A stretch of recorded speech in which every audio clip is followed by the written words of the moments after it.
సుమన్ టీవీలో మీ business promotions కోసం ఈ కింది నెంబర్ను సంప్రదించగలరు.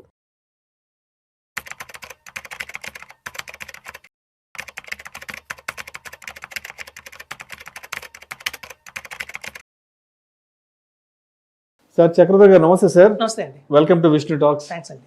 సో చక్రధర్ గారు, mutual funds versus real estate investment, ఏది బెస్ట్ ఇన్వెస్ట్మెంట్ ఆప్షన్ అనుకోవచ్చు?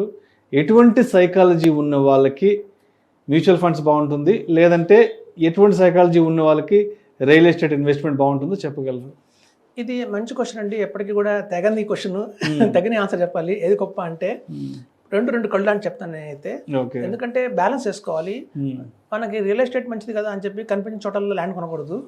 అలాగే స్టాక్ మార్కెట్ బాగుంటుంది అని చెప్పి దొరికిన షేర్లలో కొనకూడదు. అలా కొనుక్కుంటూ పోతే నష్టం జరుగుతుంది. సో రెండింటి మధ్య బ్యాలెన్స్ చేసుకుంటూ వెళ్ళాలి. చాలా మంది చెప్తారు నిప్పాన్ ఇండియా గ్రోత్ ఫండ్ లో గత సంవత్సరం పెట్టుంటే కోట్లు వచ్చేవి. అట్లాంటిది ఏదైనా రియల్ ఎస్టేట్ లో ఉంది అంటే చాలా ఉంటాయండి. నేను ఒక ఎగ్జాంపుల్గా ఒక జరిగిన సంఘటన చెప్తాను. నేను విన్నదే ఇది. యాక్చువల్గా ఇద్దరు అన్నదమ్ములు ఉన్నారు. వాళ్ళకి ఇక్కడ యాదగిరిగుట్ట సైడ్ మనకి భువనగిరి వైపు ఒక ల్యాండ్ ఉంది, 10 ఎకరాల ల్యాండ్ ఉంది. సో అన్నదమ్ములు 10 ఎకరాల ల్యాండ్ ఉంది, అమ్ముకుందామని బయలుదేరేసరికి దాయాదులు ఉంటారు. అంటే వాళ్ళ పెదనాన్న పిల్లలు, తమ్ముళ్ళ పిల్లలు, ఇది మాకు కూడా ఇందులో భాగం ఉందని చెప్పి కోర్టు నుంచి స్టే చేసుకొచ్చారు. వాళ్ళు ఆ రోజు ఎంత అనుకున్నారు? ఈ 10 ఎకరాలు ఒక 5 లక్షలకు అమ్ముకుందాం అనుకున్నారు. 2003 ఆ టైంలో, 2000 ఆ టైంలో. అది వరకు తెగల. ముందు కేసు అయింది, కోర్టులో కేసు వచ్చింది. అలా కేసు వచ్చి నాని అని మీకు తెలుసు 10 సంవత్సరాలు పెట్టింది. ఇప్పుడు గవర్నమెంట్ కోర్టు తీర్పిచ్చింది, అన్నదమ్ములదే ల్యాండ్, ఇంకెవరికి సంబంధం లేదు అని చెప్పి. ఇప్పుడు వాళ్ళు దాన్ని 25 కోట్లకు అమ్ముకున్నారండి. 25 కోట్లకు అమ్ముకున్నారు. అంటే మీరు చూడండి, ఒక టైంలో 10 లక్షలు కమ్మేసుకుందాం అనుకున్న, బయటకు వద్దాం అనుకున్న వాళ్ళు అలా కోర్టులో పట్టడం వల్ల, ఇంత డిలే జరగడం వల్ల ల్యాండ్ పెరిగింది. అయితే ఒక సామెత ఉందండి, బియ్యం కానీ భూమి కానీ ఎంత పాత పెడితే అంత రేట్ పెరుగుతుంది అంటారు. సో మీరు ఎంత వెయిట్ చేస్తుంటే మీకు అంత పెరుగుతుంది. అందుకే షాప్ లో కూడా పాత బియ్యానికి డిమాండ్ ఎక్కువ ఉంటుంది. అడిగి మరి తీసుకుంటారు పాత బియ్యం కావాలి, రేట్ ఎక్కువ.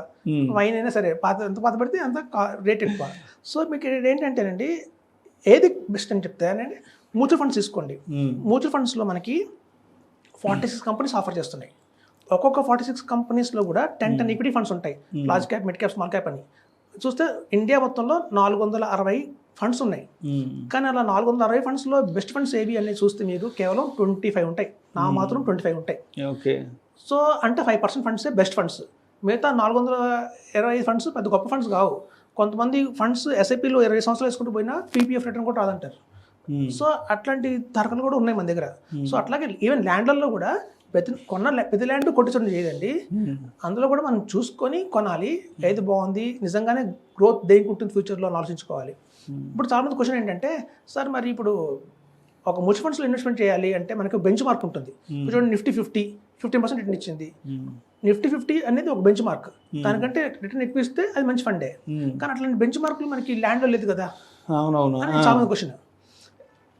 ల్యాండ్లో ఉన్న బెంచ్ మార్క్ ఏంటంటే రోడ్ అండి. రోడ్డు ఏదైతే ఉందో అది బెంచ్ మార్క్. మీకు రోడ్డుకి ఆనుకున్న ల్యాండ్ ఎప్పుడే బంగారమే.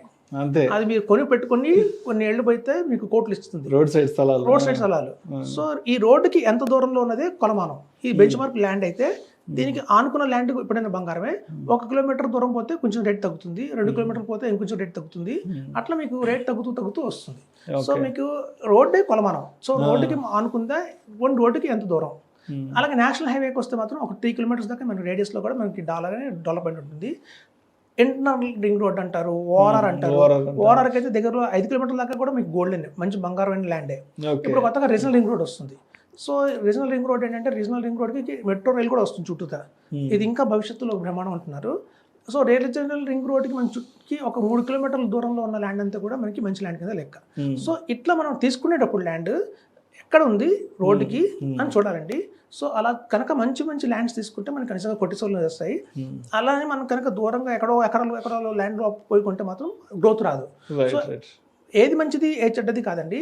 మనం తీసుకుంటుంది కరెక్టా కాదా, అక్కడ డెసిషన్ మేకింగ్ ఉండాలి. రెండిట్లో ప్లస్లు ఉన్నాయి, రెండిట్లో మైనస్లు ఉన్నాయి.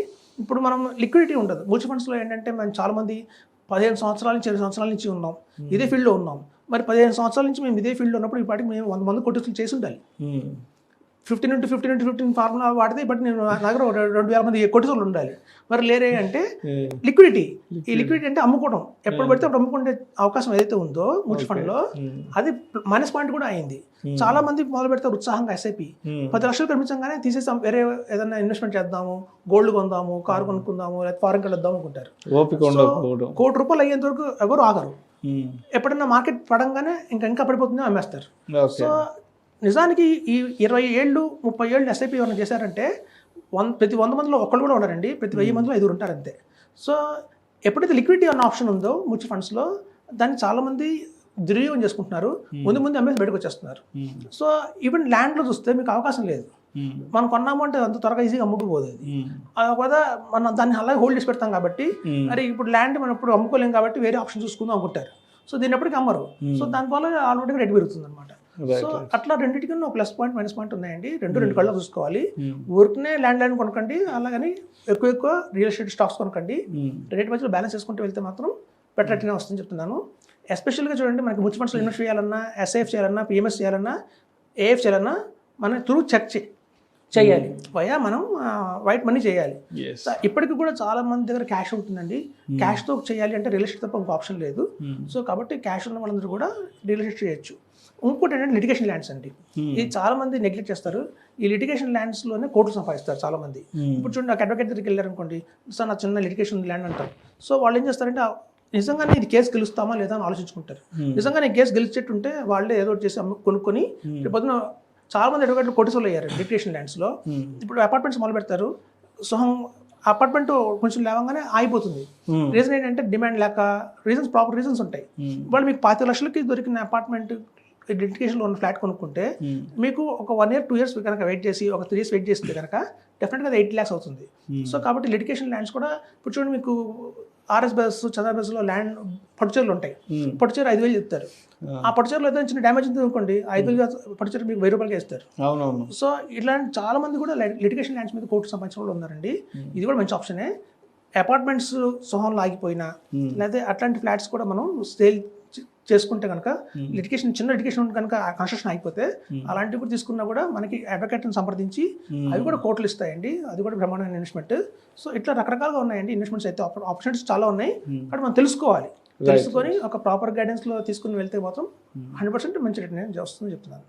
సో అంటే ఎటువంటి సైకాలజీ ఉన్న వాళ్ళకి ఎటువంటి ఇన్వెస్ట్మెంట్ ఏంటంటే మనం ముందే డిసైడ్ చేసుకోవాలి. అదేవిధంగా మనకున్న ఫైనాన్షియల్ గోల్స్ని అచీవ్ చేయాలంటే మనకి మ్యూచువల్ ఫండ్ బెస్టా, లేదంటే రియల్ ఎస్టేట్ బెస్టా, లేదంటే అసలు ఇంకా ఫర్దర్గా వెళ్తే దేంట్లో మనకి త్వరగా లిక్విడిటీ వస్తుంది ఏంటన్నది ఇవన్నీ బేరేజ్ వేసుకున్న తర్వాతే మన ఇన్వెస్ట్మెంట్స్ అనేది ముందుకు తీసుకెళ్ళాలంటారు. ఎందుకంటే ఇప్పుడు చూడండి, కొంతమంది చాలా మంది క్యాష్ ఉంటుంది అనుకోండి, ఒక 25 lakhs 30 lakhs క్యాష్ ఉంది. ఇప్పుడు దానికి అవసరమే లేదు. లాంగ్ టర్మ్ అనుకున్న వాళ్ళందరూ కూడా మనకి రియల్ ఎస్టేట్ చేసుకోవచ్చు. కాదు, షార్ట్ టర్మ్లోనే కావాలి, మీరు లిక్విడిటీ ఉండదు మన రియల్ ఎస్టేట్లో. 5 ఏళ్లలోనే పిల్లలు మ్యారేజ్ చేయాలి, 3 ఏళ్లలో బాబు ఇంజనీరింగ్ చదివించాలి, అలాంటి కోరికలు ఉన్న వాళ్ళందరూ కూడా మ్యూచువల్ ఫండ్స్ కంటే బెటర్. సో షార్ట్ టర్మ్లో మీకు మ్యూచువల్ ఫండ్స్కి వెళ్ళాలి, లాంగ్ టర్మ్ ఉంటేనే రియల్ ఎస్టేట్కి వెళ్ళాలి. Right sir, right sir. Thank you sir, thank you so much. Thanks అండి.